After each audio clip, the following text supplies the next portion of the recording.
आप अपने नतज का ऐलान कर रही थी, कुछ स्क्रीनों पर तो आप हार गई हैं और कुछ से मुतालिक कर रहा था कि आप बहुत लीड पर हैं। आप बताएं, आपको आपकी पोजीशन कैसी लग रही है? जी अस्सलाम वालेकुम जी, आपको मालूम होगा कि ये फॉर्म 47 जो है ईसीपी रिलीज कर चुका है, जिसमें उन्होंने मूसा गिलानी साहब की 8000 या इस तरह कुछ वोट्स की लीड अनाउंस की है। तो उसके अंदर उन्होंने एक और भी डिटेल लिखी है, वो है कि 16,500 वोट्स जो है इस हल्के में वो रिजेक्ट हुए हैं। आपको शायद आपको भी सुन के उतनी हैरानी होगी कि जितनी मुझे हुई है पढ़ के। 16,500 एक बहुत बड़ा नंबर होता है वोट्स रिजेक्शन का। ये जो दूसरी जमात की लीड है इस वक्त, मूसा गिलानी साहब की जो वोट की लीड है, ये उससे भी 2 गुना ज्यादा है। तो ये बहुत ही हैरानकुन बात है। उसके बाद आपके सामने है कि रात के 1 बजे तक जब तक रिजल्ट आ रहे थे और जब रिजल्ट रुके उस वक्त तक 55% वोट जो है दिखाया जा रहा था हर न्यूज चैनल पे कि आ चुका है मेरे हल्के में, और उस पर वोटिंग का जो ट्रेंड था वो मेरे हक में था। और एकदम से जब दोबारा रिजल्ट आने शुरू हुए तो वो इस ट्रेंड जो है वोट का वो बरअक्स चलने लगा।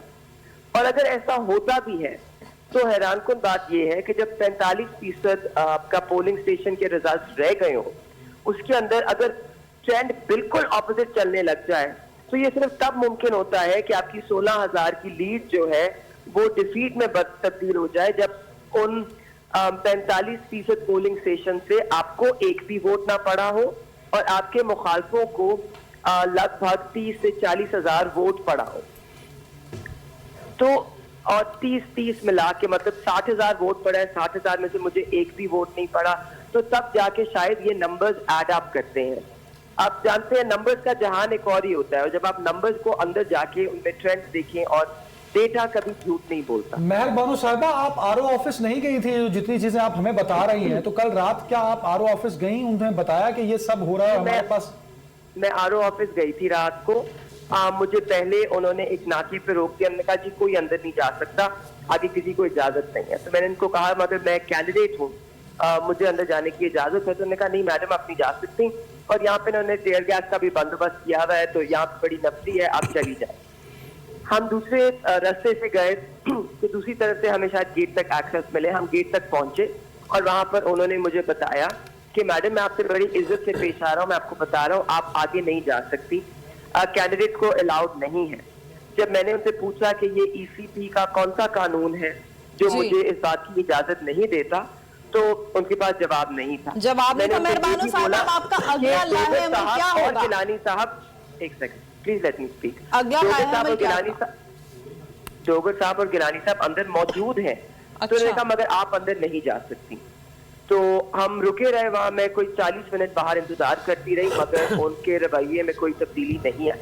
उसके बाद मैं सुबह 4 बजे ये सिर्फ आपके साथ नहीं हो रहा ना, ये सलमान अकरम राजा भी कह रहे हैं, पाकिस्तान में मुख्तलिफ जगहों से भी बातें आ रही हैं। आपकी फर्दर स्ट्रेटेजी क्या है? क्योंकि आपके जो गाइडेंस, जो आपकी कैलकुलेशन है, वो बिल्कुल डिफरेंट स्टोरी बता रहे हैं as compare to election commission के, या जो जिस तरह भी है। अब आप क्या करने जा रही है?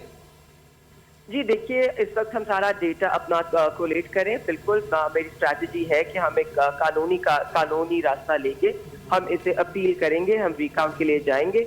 मगर मैं आपको 2 और बातें बता दूं जो शायद आपको बहुत दिलचस्प लगे। कल रात को जो यूएन मॉनिटर तैनात हुए थे NA 151 के लिए, उन्हें भी आरओ ऑफिस जाने नहीं दिया गया। उनके पास ईसीपी की ऑथराइजेशन थी, मगर उसके बावजूद उन्हें नहीं जाने दिया। जो प्रेस और जो इंटरनेशनल ऑब्जर्वर्स अंदर आरओ के दफ्तर से मौजूद थे, रात के 1:30 बजे उन सबको वहां से निकाल दिया गया। ठीक है, तो बाकी अब आपके सामने है। मुबश्शिर बुखारी साहब सीनियर जर्नलिस्ट है जी।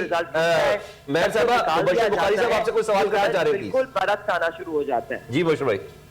महर साहबा, मुझे ये फरमाइए, क्या ये हुस्न इत्तफाक है कि बाई इलेक्शंस में भी कुछ इस तरह की बातें आई थी आपके कॉन्स्टिट्यूंसी के हवाले से, और इस दफ़ा भी, लेकिन उसके बरक्स आपके भाई जो हैं वहाँ से जीत गए हैं, उनके साथ ये सलूक रवा नहीं रखा गया, या वो टारगेट नहीं थे, या टारगेट आप ही थी? वो बिल्कुल निशाने पे थे।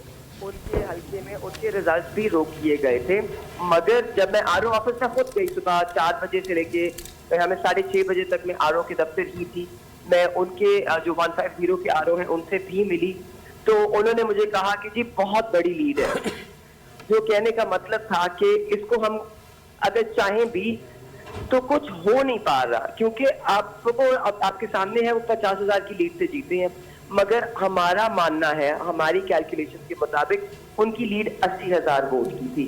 यहाँ पे भी एडजस्टमेंट हुई, मगर इससे ज्यादा तो एडजस्ट हो ही नहीं सकता था। और आपके सामने है उनके नीचे जो MP 218 में से जहूर भुट्टा साहब वो जीत रहे थे, और इस वक्त उन्हें हरा दिया गया है और सलमान नईम साहब को जिता दिया गया है।